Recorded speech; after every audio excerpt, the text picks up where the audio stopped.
జీతాన్ని వదిలేస్తున్నాను, నా జీతాలు ఏమి వద్దు, కానీ నా దేశం కోసం, మా నేల కోసం పనిచేస్తున్నాను. మన దేశ రాజకీయాల గురించి కానీ, రాజకీయ వ్యవస్థ గురించి కానీ, రాజకీయ నాయకుల గురించి కానీ మాట్లాడుకునేటప్పుడు మొట్టమొదటిగా మనందరికీ గుర్తుకు వచ్చే పదం అవినీతి. అవినీతిని, రాజకీయ నాయకులని మనం వేరుగా చూడలేం. మన దేశంలో శవాల మీద కూడా ప్యాలాలు ఏరుకునే రాజకీయ నాయకులు ఉన్న దేశం మనది. అలాంటి దేశంలో ఒక వ్యక్తి అవినీతి సొమ్ము కాదు కదా, తనకు వచ్చే జీతాన్ని కూడా వదులుకోవడానికి సిద్ధమయ్యారు.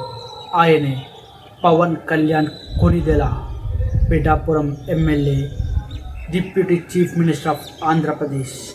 అలాగే మన సెక్రటేరియట్ స్టాఫ్ వచ్చారు, మీకు ఈ మధ్యన అసెంబ్లీకి వచ్చారు కదా, మీకు జీతం ఈ 3-4 రోజులు కలిపి మీకు 35,000 వస్తుంది మీకు అని సంతకాలు పెట్టిన మనస్కరించాలి.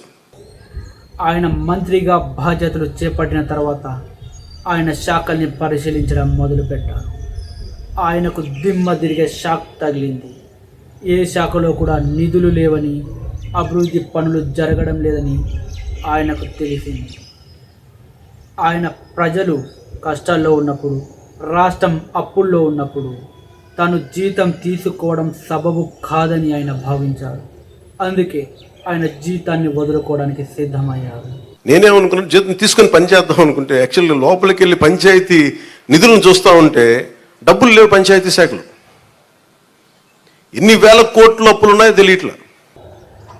ఎంత తక్కువ అన్నా సరే ఒక ఎమ్మెల్యేకు 5 సంవత్సరాల్లో 2 నుంచి 3 కోట్ల రూపాయలు జీతంగా వస్తాయి. అంత డబ్బును వదులుకోవడం చాలా గొప్ప విషయం అని చెప్పాలి. ఆ డబ్బుని చాలా మంచి పనులకు ఉపయోగించాలని కోరుకుందాం మనమందరం.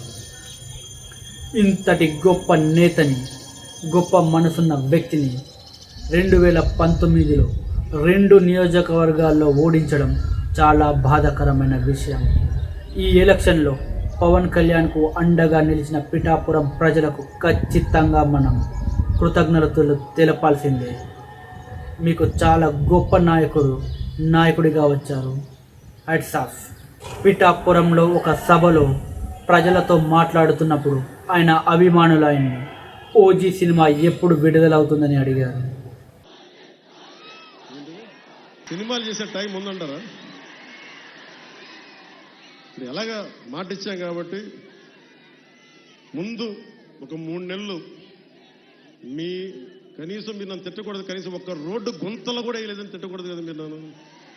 కనీసం గ్రామాలకి కొత్త రోడ్ల కంటే ముందు రోడ్లు గుంతలు పూడ్చి, పాట్ హోల్స్ పూడ్చి మళ్ళీ మీరు తిట్టకూడదు కదా. నేను ఎందుకుంటే మళ్ళీ నువ్వు వెళ్ళి ఓజీ చేస్తామని మనల్ని క్యాజీ అంటే మరి నేను ఏం చెప్పను.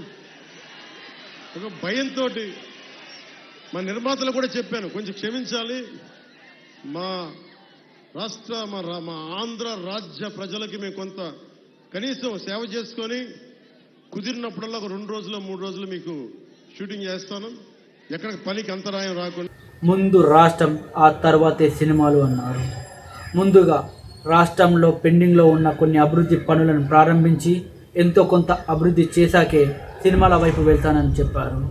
అది కూడా ఒక నెలలో 2-3 రోజులు మాత్రమే సినిమాలకు కేటాయిస్తానని, మిగతా రోజులు రాష్ట్ర ప్రజల కోసం, రాష్ట్ర అభివృద్ధి కోసం మాత్రమే పనిచేస్తానని ఆయన చెప్పుకొచ్చారు. మీరందరూ ఆయురారోగ్యాలతో ఉండాలి. చిన్నపిల్లలందరికీ ఉన్నతమైన జీవితం ఉండాలి. వచ్చే తరం కోసం పనిచేస్తున్నాం.